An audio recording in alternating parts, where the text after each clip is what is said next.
I'm Jamie Seeker, and this is What It Takes. Each episode, I sit down with real business owners to talk about their journey, the wins, the challenges, and everything in between. Let's dive in. All right, so today we're diving into something that every business owner has to figure out at some point, and that's how to build a team that really works. Our guest is Laura Woodard, the founder and CEO of GrassRoots Medical Marketing, based out of Tampa, Florida. Now, Laura isn't just another marketing expert. She's known as the medical marketing maven, and she's built a reputation for helping private medical practices not only grow, but actually connect with the right patients through smart strategic marketing. But what we're talking about today isn't SEO or ads or anything like that. We're getting into the people side of her business, how she hires, how she builds culture, how she leads her team, and the systems that support it all. Her background is fascinating. She started in tech and design, but her journey into healthcare and marketing was deeply personal. After navigating her own family's medical challenges, she realized just how disconnected some amazing doctors were from the digital world and decided to change that. So, what really stands out is the way Laura leads with empathy and purpose and how that shows up in her company culture, her hiring decisions, and even her HR processes. So, if you're building a team right now or thinking about how to better lead the one you've got, this episode is full of lessons, honesty, and some refreshing perspectives. So let's get into it. Laura, welcome to the show. Hi, it's my pleasure to be here. So, when you first started Grassroots, how did you approach hiring? Was it like a figure it out as you go situation, or did you have a plan from day one? So I originally wanted to just start and grow slowly. But then as I started to add on clients, I knew I had worked with several people in the past, and one of them happened to become available. And so I don't know if you know who Seth Godin is, but he's like a marketing guru, and anybody in marketing follows him. And one of his tenets is that he wants to work with someone before he works with them. And so I happen to work with Alicia Boyd, who is my director of marketing. I worked with her in another capacity with another company, and I just knew she was very inquisitive. She was responsible. She did what she said she was going to do. She went over and above. And so when I needed that position, I contacted her and she said, "Well, it just so happens that I'm available right now." And so I snapped her right up. I think that's a really good thing to bring up is some situations are circumstantial, right? That was actually my first hire as well. I wasn't really looking per se, but I had somebody who I had worked with in the past, not in the same organization, but kind of adjacent to that I really had a high opinion of. We had always kind of rubbed shoulders, never really worked in any of the same projects or anything together, but same situation. Like when it came time to say, "Hey, like, are you hiring for this?" And I said, I could be. And when you have the right person, sometimes that's the way to go. So, what's your biggest challenge though when it comes to HR? How have you learned to kind of work through that? Because sometimes picking the right people can be great, but we don't always do that the first time. Well, I've done a lot of hiring in my past lives. So I was taught originally when I worked in high tech specific questions to ask scenarios, not just to go through the person's profile and their resume, but to ask scenarios. How did this work out? Tell me about a time when, and actually have them tell me a story. And that's very enlightening. It always shows you how their thinking process works. And I have found that to be very helpful in hiring. Absolutely. Situational interviewing, talking about how you worked through this or that, you really do kind of get to know because sometimes you have a great person who is probably very qualified for the position that you have, but may not be the right fit. So how they process through something or how they approach something, is a really great way to identify that. And you work with healthcare providers. What unique HR issues do you see showing up in their practices that most people outside the industry might not realize? Well, I think one thing that I have found in our company is there are a lot of HIPAA regulations. So you have to treat personal information with a high priority. You can't utilize it. You can't even put tracking information on a doctor's website. And a lot of the doctors don't really know the rules around HIPAA and advertising. It's really interesting because one of the things that I have in my company is I have everybody take courses on HIPAA training. And there's no one course that the government gives or that's sanctioned that if you take it, that provides you with the information you need. And there's a lot of gray areas in it. And so we have found that not only for our business, but also for doctors' offices, that a lot of people aren't aware of the HIPAA regulations in regards to marketing. And so that's something that really has to be a high priority. Yeah, I never really thought about that. I have worked in the medical industry. I was probably over a decade ago, but even then, everyone was switching over to the electronic medical records and Yeah. switching over all of their systems and everything to that. And that was a really big focus on making sure it's compliant and all that kind of stuff. But I never really thought about that with marketing. That's great. And I want to kind of switch gears because a lot of what you do in your marketing is has to do with empathy. You talked about that being a key part of your leadership. How does that actually play a role in what you guys do? So, I mean, obviously you have to start with the people that you hire, even onboarding them, managing them, to be able to deliver the products that you offer in the way that you want to offer it. Can you talk a little bit about that? Sure. I started this company because I was helping my mother and my aunt at their end of life. And they would have a primary care physician say, well, you really need to get a specialist, and here are a couple of recommendations that I have. And then I would go online and try to find information about the doctors that the primary care would recommend. And then I would ask my friends, and it shocked me. I knew that these doctors had spent years of education becoming specialists, but their profiles didn't really show that. And then, so I didn't really know, am I making the right choice? It was very emotional going through that. And then also, some doctors have very few reviews, and some doctors have a lot of reviews, but they have a very low score.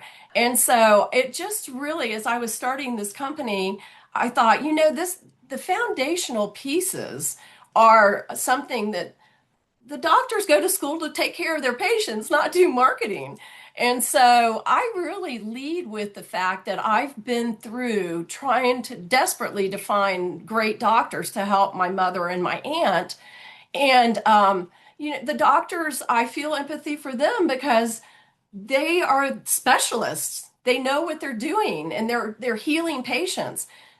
Marketing is not the top of their list, but it needs to be, because in order for the right patient to find the right doctor, they have to be able to be seen online.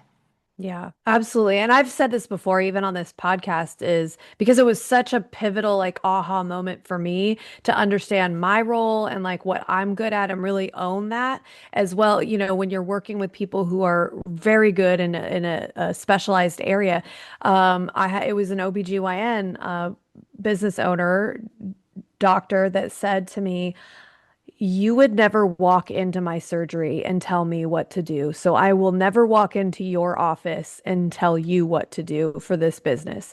And I was like, wow, that's really great perspective. And I think that's really good. Like that's what you guys bring to the table. Like, hey, guys, like you need to know about this and you have to do this. Otherwise, you're not going to get paired with your right patients. So let us help you in that and we'll let you do the doctoring and let us do the marketing.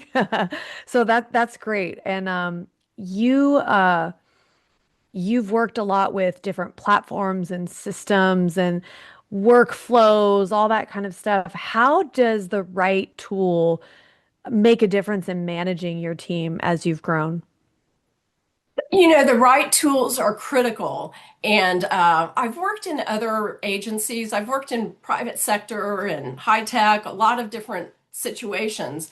And the one thing that we always do is we we evaluate technology and determine, does this meet our needs right now? And then once we make a decision on something, we're constantly looking at other options. Could this be a better option? And so we spend a lot of time evaluating and exploring tools for marketing. Yeah. Yeah, I think too, onboarding is a really overlooked part Right. of that system, right? So, what does onboarding look like at Grassroots? How do you set people up for success from day one? I mean, obviously, choosing the right tools and resources and platforms that you use, but also, training or things like that. What other things are you guys doing in onboarding? So I can't say we do onboarding perfectly, but the one thing that I took away from working in corporate America was I started a job one time and I showed up on my first day. There was nobody there to greet me. It took almost 2 weeks to get a computer. And so I was sitting there, Yikes. they gave me a lot of reading information and they had professional like onboarding. So I did the like three days of classes, but when I got to my actual department, I had no, they were not ready for. And so Yeah. I just try to keep that in mind. And the good thing about my team is we spend time with each other. And it may not always be me and another team member, it's the team members amongst themselves. And we really try to sit down and communicate what's important. We try to communicate our culture because all of us are lifelong learners. You Mm. have to be in marketing, Yeah. you have to have a positive attitude because marketing, things change, stuff happens, and it's like you have to be a problem solver. And so I try to have everyone work with new people that come on board, and then that way they see how everybody approaches things. And my hope is as we continue to grow that we are able to keep that same culture. It's so important. Yeah. Laura, how big is your team? So we have 5 people right now. Okay, great. And culture isn't just about ping pong tables and perks and stuff like that. How do you intentionally build and maintain that culture you just talked about that you want as a leader? So we do team meetings a lot. So everybody jumps on Zoom. We have office space and I go to it or whoever needs to be in the office space goes there, but most of us work remotely. And I have just found in marketing that it helps you be more efficient to be able to just have that strategic time where you're thinking and planning and executing plans. So you really need that alone time to do that. But we also do lunches, and so we all get together and have lunch together, and it's super exciting to get the whole team together because you learn something about each person each time you have a lunch. And I have one employee who just recently moved to Alabama, and so he's coming back every other month. And so we've all committed when he comes back in town, we're all doing a lunch and getting together and just spending that quality time together. Yeah, I think that's a good point of it is beyond the workplace and kind of understanding who the person is because it does help you to work better with your team when Hmm. you know things that are going on in their life, how they process or think about things, what their perspective is. I think those are all very important things. Can you share one HR decision that maybe you're really proud of or one that you do differently if you have a chance, if that comes to mind, or maybe both? One thing that I'm really proud of is I do have a process. And so most small businesses sort of wing it when they hire new people. And so I go in and I have everything written down so there's no questions at all. And I do a letter and it says, here's the information, here are the days that we as a company have off, and here's the paid time off, and just all of the information. I have it all outlined. And I have the person that I'm hiring read through it. We talk about it. And it's really that open line of communication. I had worked at another agency where it was just very informal and it was a quick email. And I just feel like the process of making it more formal and filling out all the paperwork ahead of time, it really makes the day when they come on board impactful because everybody knows what's going on, what their roles are, and I do a 30, 60, and 90-day action plan for them. I love that. Yes, we do that too in our processes. So that's I think that that's really great. It's amazing what setting clear expectations up front will do to clarify any, I think it just gives people a peace of mind. They know what Hmm. is expected. Even if they disagree with it, it's communicated and you can at least have a discussion or open communication about it. So I think Right. that's a very, if you take nothing away from today's conversation, take that. That Yes. setting clear expectations really can make or break a working relationship with an employee. And you'd be surprised about things that you think that aren't really that important. Just putting pen to paper and defining it for somebody really can make all the difference for you. So, Laura, we ask every guest this at the end of every interview. In your experience, what does it really take to be a business owner, sit in your seat, make the decisions you make, just everything that you have to deal with that's on your plate? What's your perspective on that? Perspective is the whole team laughs about this because technology is changing so quickly. And even though I've done a lot of high tech marketing in the past, and I use AI all the time, and um, I try new tools. Technology is not, it's not my easy fix on things. So we all laugh and we say I'm going to be like the technical maven instead of the medical marketing maven. Because I think what it takes to be successful is to keep trying new things, new technologies, and to be a lifelong learner. We tried several project management systems in our company, and we just decided we're going to try this, we're going to use it for a while, and if it's working, great. If it's not, then we try something different. And while it does kind of make a little bit of, inconsistency for a little bit, it helps us to find the right fit for us. And so I think just trying new technologies and seeing if they work for your team because they may or may not work for your particular team. Yeah, no, that's wonderful. Lifelong learning. If you have that mindset, I think that that is going to set you up for success in such an important role. Everything changes, technology changes, people's tastes changes, needs change, industries change. And so you've got to be able to learn and grow along with that. That's wonderful. Thank you so much, Laura. Such a good conversation. I think what I love most in talking with you, Laura, is how intentional you are not just about business, but about the people inside it. Building a team isn't about like checking boxes, filling roles. It's really about creating a space where people are aligned. So we talked about set clear expectations where they're valued. You've got these lunches, times when you kind of can connect with people outside of their everyday job, and then also supportive. regular meetings. Hey, where you at? Being accountable to all that. I think you really, Laura gets that, guys. So if you're out there growing a team, especially in a service business, I hope this gave you some clarity, some ideas, maybe even permission to slow down and rethink how you're doing it. Huge thank you again, Laura, and your team at GrassRoots Medical Marketing in Tampa. If anybody listening wants to find you, get a hold of you, maybe enlist in your services, they like how you approach it, how can they find you?